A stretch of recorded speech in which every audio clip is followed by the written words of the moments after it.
So, andito tayo sa Watson at bukod pa sa mga napamili namin ay meron tayong binabara. At dahil wala tayong pang veneers, eto, let's just whiten our teeth using this Perfect Smile. Siyempre, dahil wala tayong budget, gawan natin ng paraan yan. Sabi nga nila, pag may gusto, may paraan. Kung ayaw naman ay maraming dahilan. Tama ba ako? Tamang-tama. So, let's test this for 7 days. To achieve the perfect.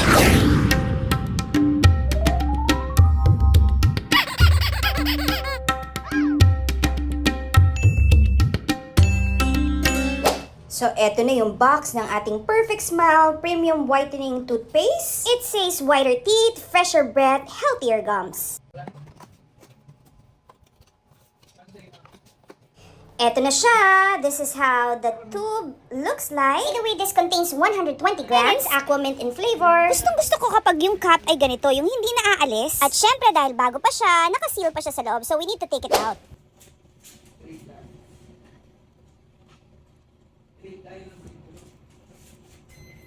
As you can see, this is how the toothpaste looks like. Hindi siya white na white gaya ng mga ordinary toothpaste. Yung color niya ay parang thick, transparent, na parang blue or paste. Diba?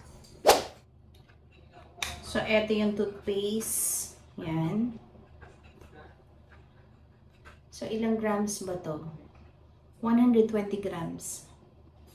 Yan. Tapos, eto, ganyan yung ano niya. Para siyang parang glue. Yan, nakikita nyo ba? May kakaibang amoy siya. More of minty, pero merong kakaibang amoy. Yan. So, try natin. Okay. So, before ko try, ito yung Perfect Smile Whitening Toothpaste sa Aquamint. 120 grams, made in Korea. Yan. So, yan. Perfect Smile. So, try natin.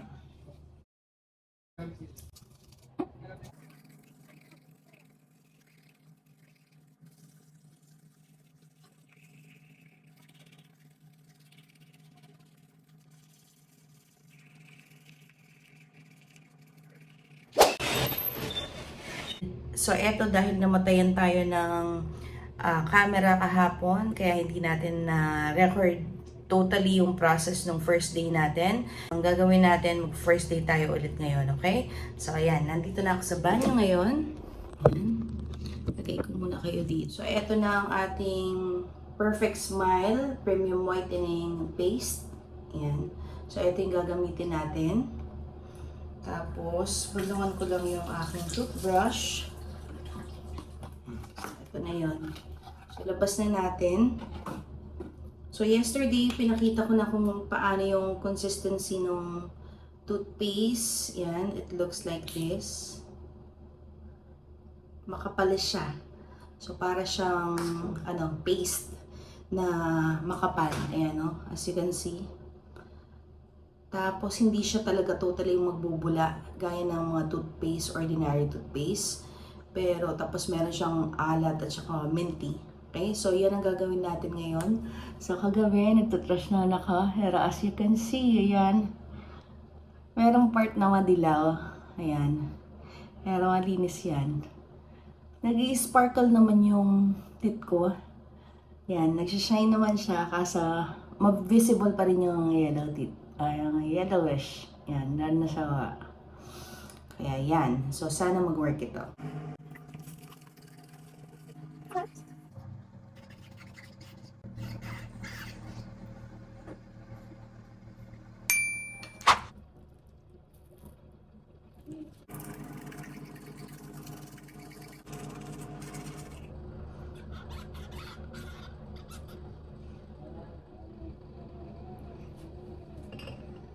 So, ito naman ang gagamitin natin. So, pwede pala itong 2 times a day for great result. So, try natin ngayon. Tapos, tomorrow na lang tayo mag 2 times a day, okay? So, morning at saka evening siguro. So, ngayon, it's evening. First time natin ito-try ito, okay? So, buksan natin. So, you have to rinse it daw for 30 to 45 seconds. So, ang laman nito, 14 pieces. So, tamang-tama for 7 days. Okay? So, yan. Yung laman niya. So, ganito yung loob niya. Naka-singles na. Yan. So, ilang grams to? 10 ml. Okay? Yan. So, gamitin na natin. So, ayan, bilisan na po natin ang ating pag-gargle kasi hindi ako nagagandahan sa itsura ko. Bakit mukha akong monkey?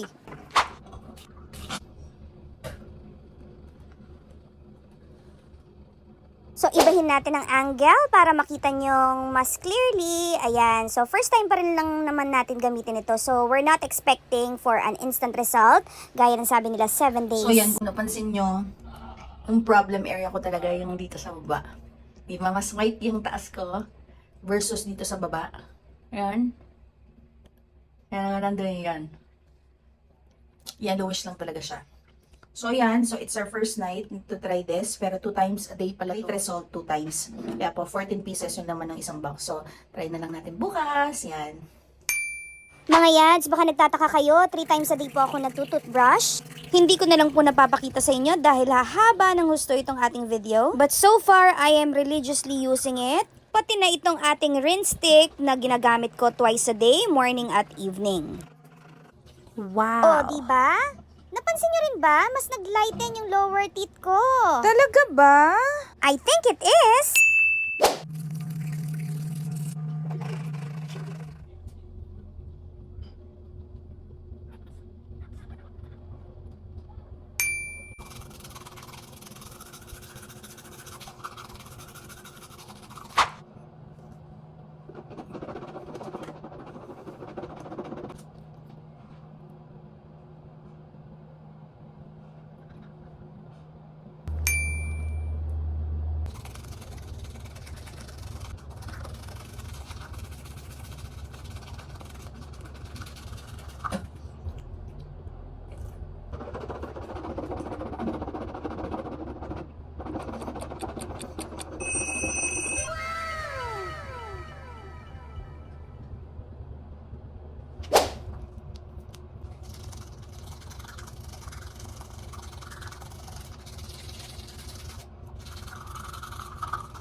Oh ha? Bugs! So, this is the result.